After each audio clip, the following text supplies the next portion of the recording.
3 trials, and we see that there were, let's see, how many?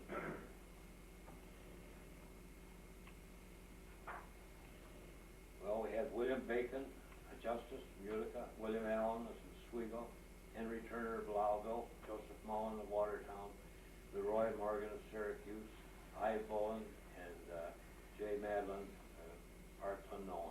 The attorneys, there was Roscoe Conklin, who at the time was also a member of Congress, Senator Conklin, and these trials were held in his front yard for the most part. Senator Conklin more or less managed, it appears, managed the whole trial, the whole series of trials. There was Ward Hunt of Utica, the only judge that has ever become a justice of the Supreme Court, the United States Supreme Court for Oneida County. Charles Doolittle, Francis Kernan, L.G. Killam of Lowville was the district attorney, E.A. Brown of Lowville, later a judge, C.D. Adams of Lowville, Henry A. Foster of Rome, D.M.K. Johnson of Rome, Attorney Peckham of Albany, Edwin Allen of Herkimer, C.H. Babcock of Lowville, Robert Earl of Herkimer, M.N. Faulkner of Boonville, Lyman Tremaine of Albany. The doctors, John Swinburne of Albany Medical College. And by the way, John Swinburne was born in Black River and had his schooling there before he went to Albany. C.H. Porter of Albany, Dr. McNaughton of Albany, Dr. Coventry of Utica, Dr. Hogaboom of Utica, Dr. Thomas of Utica, T.A. Roan of Turin, F. Bishop of Lowville, John Pritchard of Lowville, William Armstead of Fort Lyden, Benjamin Budge of Constableville, Valentine Mott of New York City, and Alonzo Park, College of Physicians and Surgeons, New York City, L.H. Babcock, Lowville, and M. Watkins Buell of Belleville. That was quite a group of doctors and lawyers.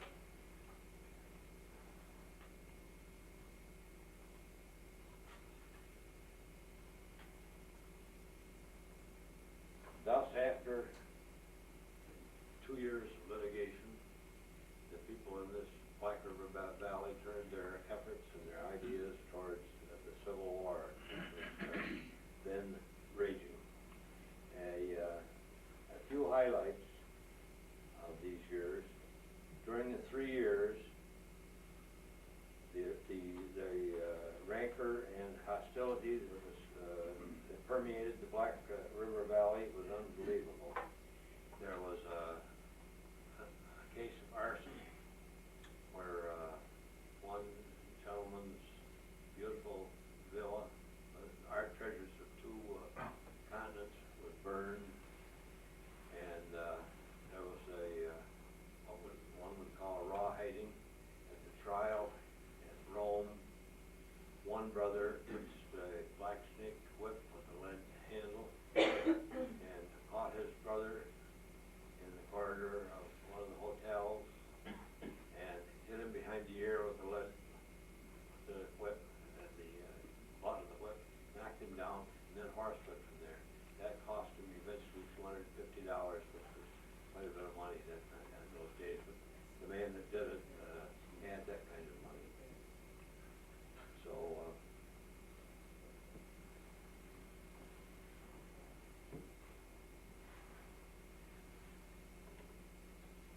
the man that was horsewhipped was a Lincoln-appointed territorial governor of Idaho, and made his way from there. He got into a little difficulty there because they were thinking about changing the capital in Idaho from one place to another, so they put him under armed guard, but he got away and got out to California, and surprisingly he was the one that was awarded the prize for the Great Seal of California when it was drawn up.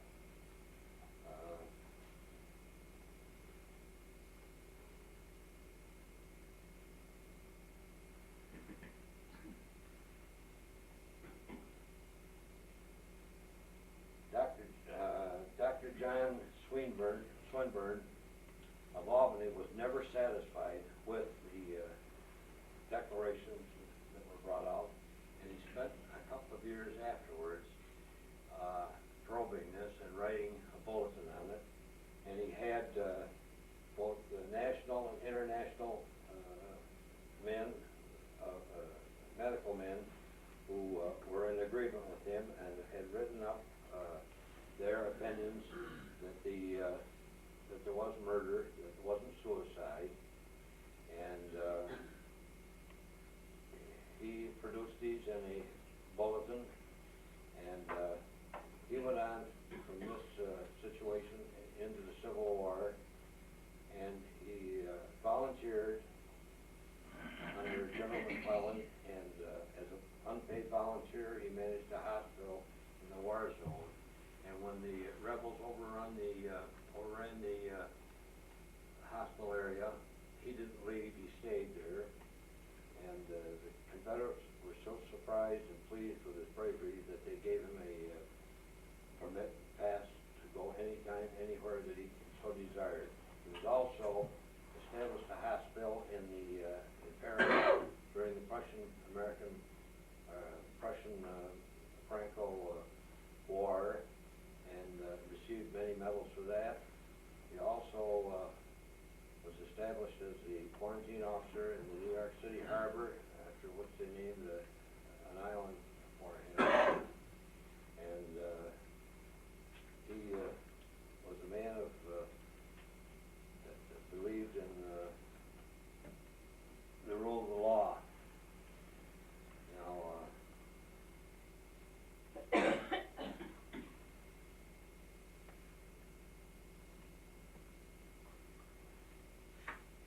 I'd like to, at this time, to thank Dr. Becker for what he did. He prepared a studied evaluation and analysis of the death, and he came up with his own conclusion, which, strange it may seem, was the same as the early doctors concluded. I wish to thank him for that. And would you like to say a few words, Dr. Becker? I just received a lot, but since I'm on my feet, I have to extend my congratulations. You did a monumental piece of work here, and it's a very, very interesting story. I really wouldn't be too surprised if you don't hear from Hollywood about this one.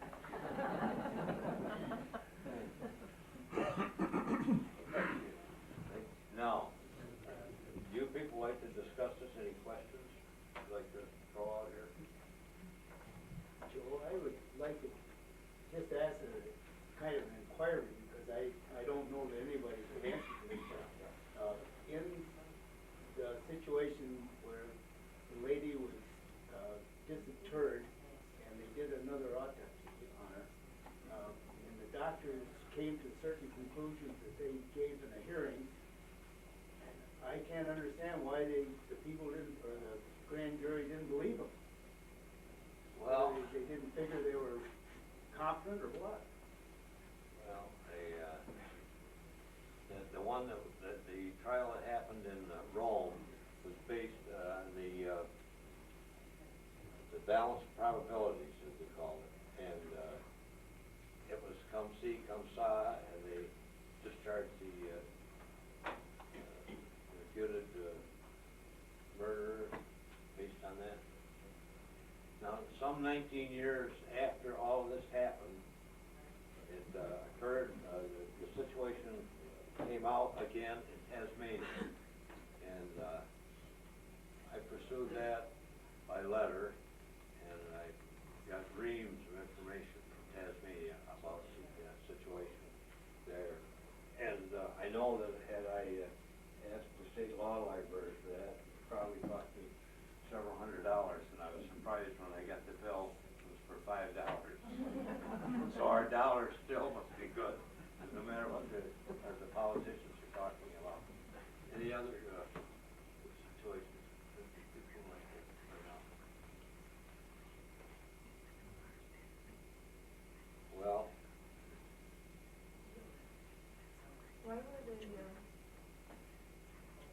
the trials go so far away, and it's so many different places? That's a very good question, and sorry I didn't speak to it. And they had what they call a change of venue because the judges figured that there could not be a fair trial anywhere in the North Country. And that bothered me because looking it all over, the trials were transferred to Senator Conklin's front yard. So we might say he was running the defense. Why could it be held there and not in the North Country? But that's where the battle was fought, in Utica and in Rome. In my estimation, anyone in the reads the book, in my estimation, Judge Joseph Mullins really provided the best trial of the three trials that were held. It's interesting reading, and he came to some very, I would say, very exact conclusions based on the trial orderly, and it seemed to make, to me anyway, reading it, made more sense than the other two trials. The one that bothered me was the one in Rome where the individual was discharged. Just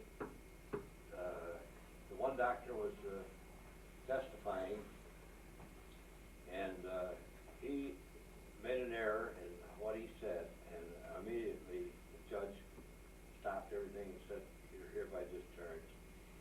And it was quoted afterwards that this doctor had said to the judge, "But I thought he was guilty."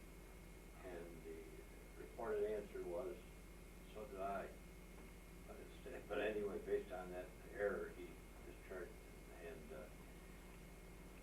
Roscoe Conklin, as it said, saved this man's life. Now, Roscoe Conklin studied this over an autopsy of another person that had died, and he really saved the day for the accused. Roscoe Conklin was also working on the Loomis gang case at the same time. Roscoe Conklin, after this, after he served in Congress, he was one of President Grant's three musketeers, and he was the one that was involved with a couple others on the 14th Amendment.